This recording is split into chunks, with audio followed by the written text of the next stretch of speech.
Hello, and welcome to another episode of Therapeutic Priestess. I am your host, Elena, and today I'm going to be doing a reading for you on the full moon in Leo. Today is Friday, the 29th, and the full moon was yesterday, but this energy can sit with us for the next couple of days, really. And it's also going to be a little bit of a reading for the Mercury in retrograde that is coming up this weekend, and the also upcoming Imbolc. So we're going to infuse a bunch of different themes into this. So, hi, I'm just so excited to have you guys here. This is my first, this is my fourth video that I'm making, but this is really one of the very first videos that I'm doing for Therapeutic Priestess. And I thought it would be a cool way to connect with all of you on tarot, on the concepts and the wisdom and the insight that it provides. And I'm just really excited to get into it. So I've created my little seed. Look at this. I also want to just make sure to incorporate this element of I'm doing fashion and costuming with it as well, because that's a big part of my personality that I love. And I think that also sort of ties into being a witch or creating magic. You can do costume magic, you can do makeup magic, you can do cooking magic. You can literally turn anything that you like and that you care about or that's fun for you into a spell or into an intention or into magic. So for this video series and for this channel, I am going to be doing some costuming, doing some dress up play. It's also just really fun because the quarantine doesn't allow me necessarily to dress up how I normally like to when I go out. So so you guys are gonna get it. Hopefully you enjoy. If not, I'm enjoying it, and I think you will too. So let's get started with this reading. I'm so excited. I'm still trying to figure out my format with it, but I think we'll just sort of go into some of the stuff that I've learned from my past couple of videos and then fuse it with some thoughts that I have about the full moon in Leo for you guys. So this is a collective reading. This is a collective group reading for whoever is watching this for the full moon in Leo. And I have a couple of decks here, and I'll link them in the about section on the video below, so that if you like them, you can get them. What I'm going to do is just pull a couple of cards and sort of see where we're at with this energy right now.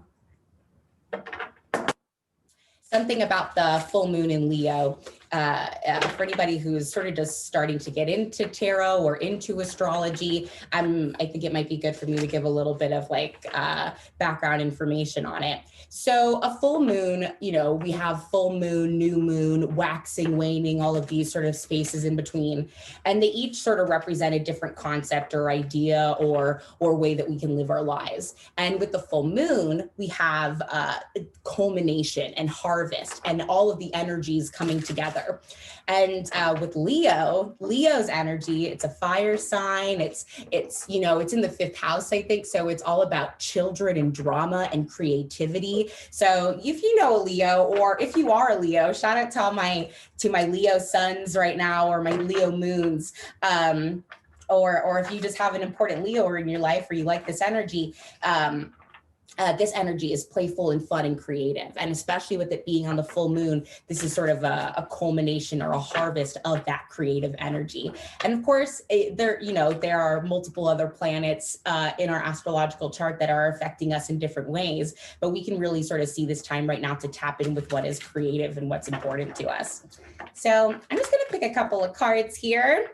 I'm still trying to figure out how I want to pick cards for it. But what I'll do is this. I'm going to put this baby down, and then you can see that. And I'm going to do it like this. A little cup of water from Ace of Cups.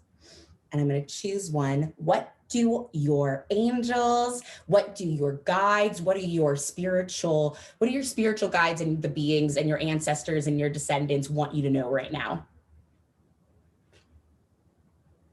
7 of Swords. Okay. Oh, it's intense. Well, swords, I'm getting very a blue communication sort of vibe from that, blue intellectual energy. Swords, it's a super intellectual thinking, thought, processing energy. So this may look like in your life, you have been having a lot of thoughts about things. With the swords and with the Seven of Swords, I think this card has to do with maybe leaving something behind, maybe cheating on something. This sort of has a little bit of, you know, an energy like maybe you're skipping out on something a little bit early that you're not giving yourself enough energy or credit for. Like if you have like a creative project that you're working on or some sort of passion, something that you care about, but you're feeling like it's hard to collaborate with other people on it and you need to like dip out, or or maybe you don't believe you can finish it or you can bring this idea into reality. And so swords kind of represents a little bit of like a struggle or a little bit of like and the Seven of Swords represents a little bit of like a struggle, but it sort of looks like we're experiencing some stressful thoughts about which way you want to go and which way to be the most authentic for yourself.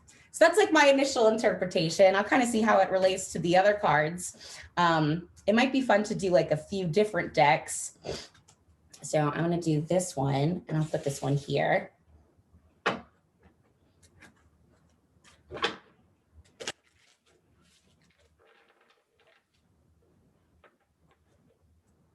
with this energy too, I'm getting like overthinking situations. Overthinking situations and not just being in your body or being in your full potential. Okay, we have the Four of Pentacles. Four of Pentacles energy is giving, I'm kind of feeling with this is like, you need to get grounded. You need to get into the thing that you care about. You need to take care of your health.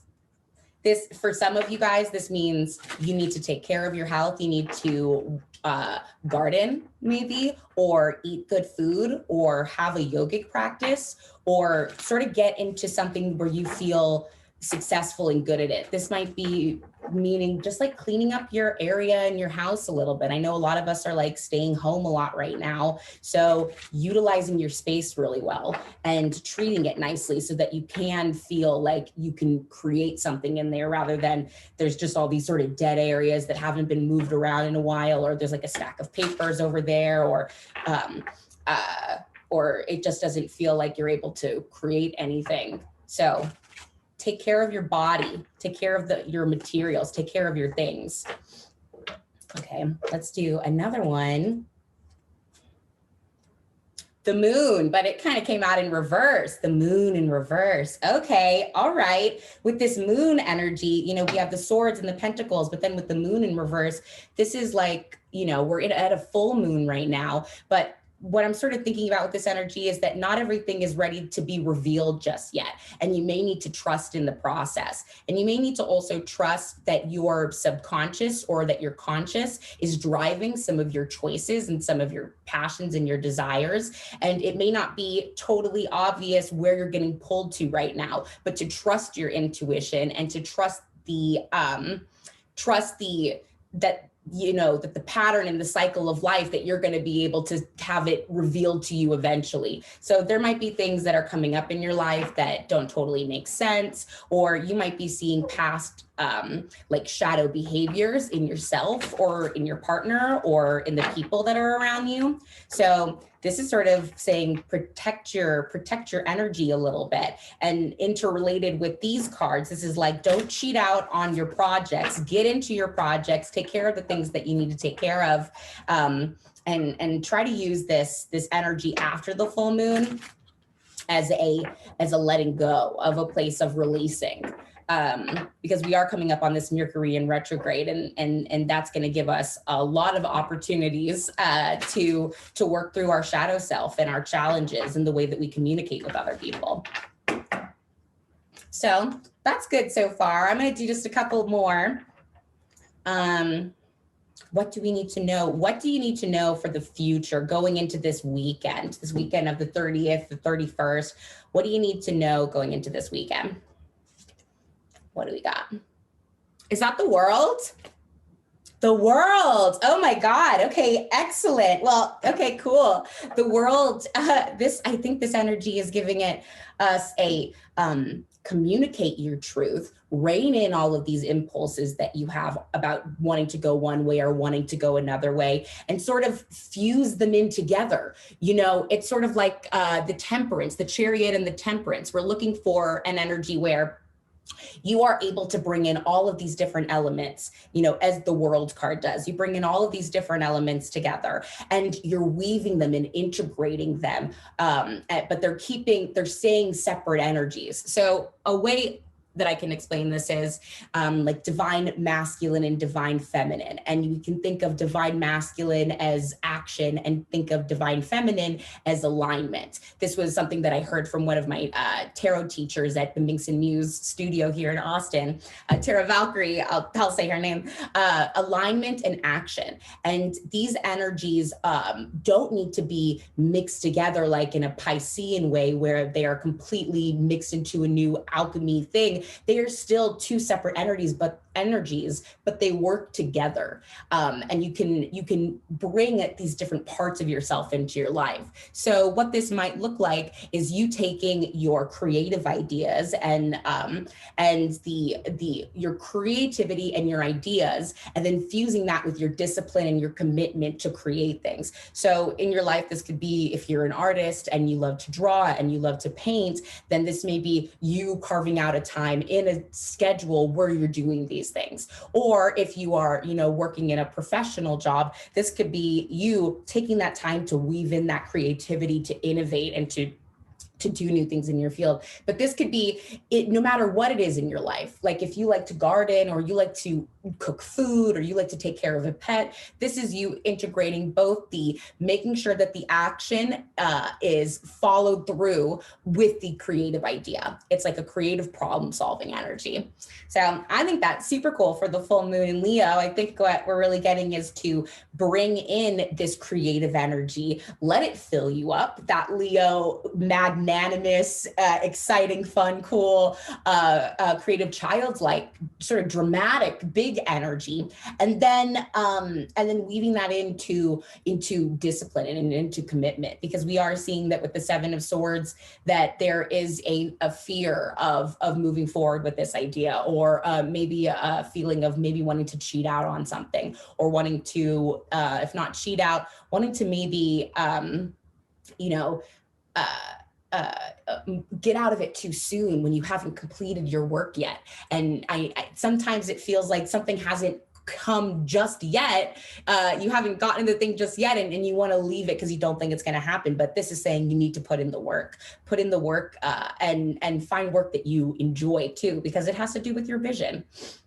Okay, I'm just going to pull a couple more, and that's for going forward. But now let's think a little bit about what's happening with this Mercury in retrograde. Mercury is the planet of communication, of technology, of interrelationships, of interpersonal relationships, how we express ourselves. But then also when something goes into, a planet goes into retrograde, we can sort of see that energy in reverse a little bit. Sometimes it has to do with that energy is not yet ready to reveal itself, but sometimes it may be the challenging aspects of that energy are popping up more readily because it seems to change in the sky the direction that it's going. So with Mercury in retrograde, we get a lot of technological errors. You may think you sent that email, or you may think that you paid that bill, and then you find out someone's messaging you later like, why didn't you get back to me? Or where's the money? So this sort of thing can happen. And it makes people a little bit more in their head about how they're communicating with people. And there's a lot more anxiety people feel about having to communicate with one another. And so people aren't coming at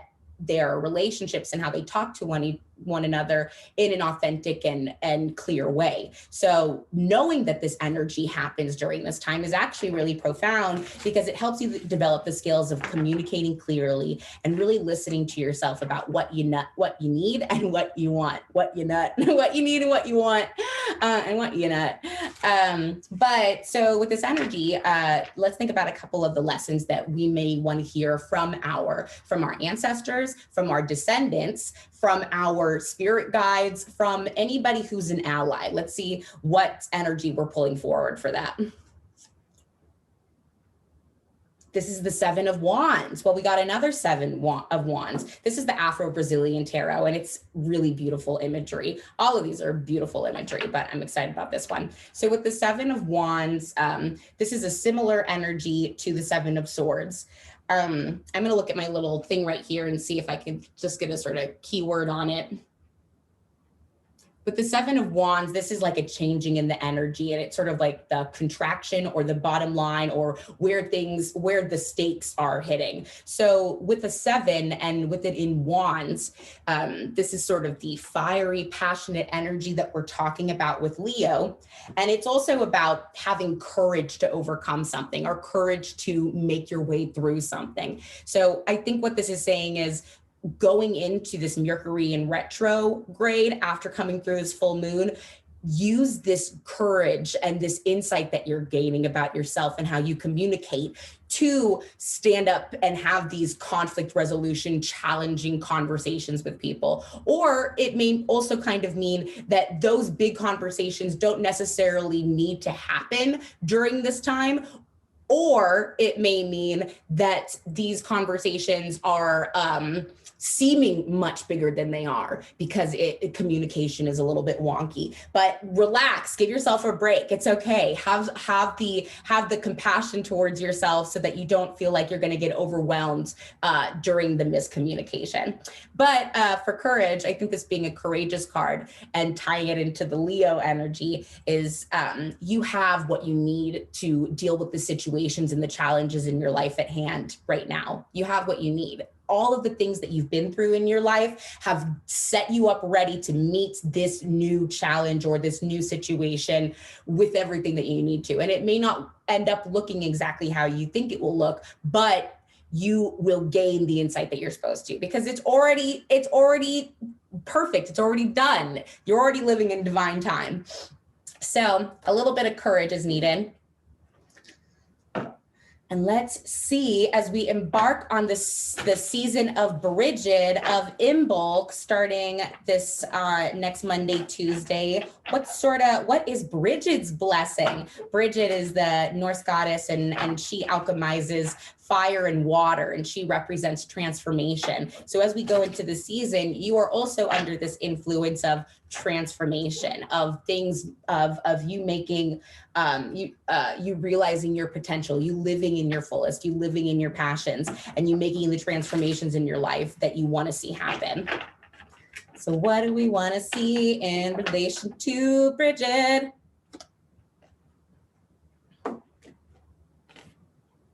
Ooh, the Queen of Cups. She's in reverse. Queen of Cups. Okay. Wow. Well, when we think of this powerful emotional energy, this powerful emotional connection to ourselves, that is the Queen of Cups. The Queen of Cups is your insights and your dreams. And for some of you, this may look like having dreams come to you about different things, giving you insight. This is you connecting to your emotions. This may also be this may be some of you needing to cry, needing to have emotional conversations with people and work through them.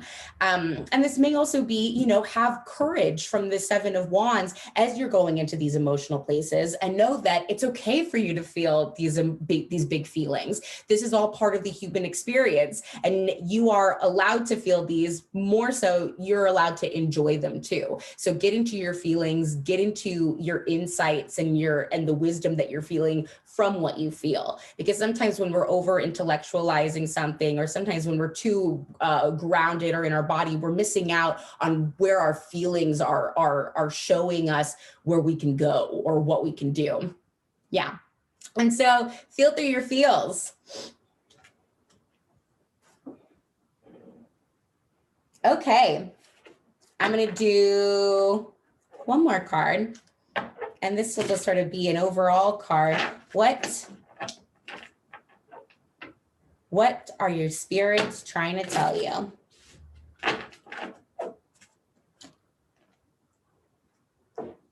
Is this? Is this the Ace of Cups? It's also in reverse. Ooh. Okay, maybe we'll do 2 more cards just so that we have it sort of evened out here. 2 more cards. Ace of Cups. Ace of Cups energy is beautiful. This is like you at a new beginning with being in touch with your feelings. So I think what this is giving us is a needing to connect with your emotions, needing to connect with your feelings, and also connect with joy and love. This could be some of you going out with a partner, or going on a first date, or taking yourself out on a date. I think that's a really big thing is starting in a really loving and beautiful relationship with yourself. So taking care of yourself, feeding yourself. Your cup is not going to be able to pour into somebody else's or fill up anybody else's up if it's empty. So this is you filling up your own cup and realizing that you have this whole potential, this whole story of getting connected into your emotions and feeling love and gratitude ahead of you. So connect with that beautiful water energy. This may also be you setting out some water on your altar, or this you watering your plants, or there may be rain coming in a way. This may be the start of a rain or the opening up of the season. We're kind of going into Imbolc, which is like Groundhog's Day. The season is opening up. It's getting sunnier. Things are starting to grow again. So bring that Ace of Cups energy into your life. And then, last but not least, the 7 of Wands again. Whoa, 7 of Wands, 7 of Wands, 7 of Wands. Okay, we got the 7 of Wands before. Have courage, have bravery, have strength going into this. And that strength card in the tarot is really connected well to the full moon in Leo, because we're seeing this new creative energy come through, but it's also coming from this place of mastery over yourself. So for some of you, this may look like you getting into whatever thing you really care about, or whatever skill that you really like doing, and working at it, and putting in the time and the energy and the effort into it, and having some bravery to stick it out, whatever you're doing. So yay! That's the collective group reading for the full moon in Leo. Thank you guys so much for joining me today. Once again, this is Therapeutic Priestess, and I am Elena. And if you're interested, I would love for you to book a reading with me. You can find my information below, or you can tip, or you can hit my Cash App, or you can do any sort of thing to support me in this journey of putting together the tarot readings for you guys. And yeah, I think that's all of the information I have to give you guys. I'm putting it together. It will work out eventually. I'm just going to keep doing it. But thank you for joining me today. Bye.